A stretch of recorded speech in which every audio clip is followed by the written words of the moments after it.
o Afriki se ne ve nič, ker ni fokus na tem, ampak dol so po teh državah, dol je NKP-nih držav, kjer je situacija res slaba, ker se kolejo na dnevni bazi, ker se dogajajo razna posilstva, umori, obgavljanja, skratka, najslabše možne zadeve, kar je možno.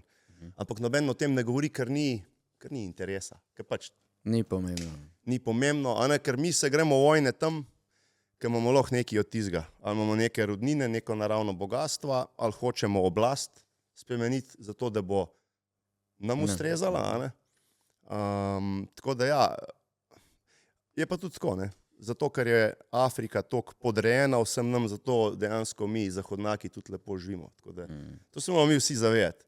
Mi zdaj vsi se imamo super, jaz tole kambuči, kot tlele pijem, tele super mikrofone imamo. Če mi reči, živimo kot bogovi, zato, ker folk pa oni otroci tam umirajo, pa crkujejo, pa se valajo tam po tistem blatu, pa v lastnem bruhanju, pa krvi. Tako je, to je realnost sveta, a ne. In isto Bližnji vzhod, vse te države, ki se jih je zrušil, ki jih ne bilo treba, tako kot bo zdaj verjetno tudi Iran. Skratka, čem reči, hotel sem samo to reči, da ja, smo v tretji svetovni vojni že, pa kakor kaže, jaz upam sicer, da ne, ampak kakor kaže, se bo stvar lahko ekstremno poslabša.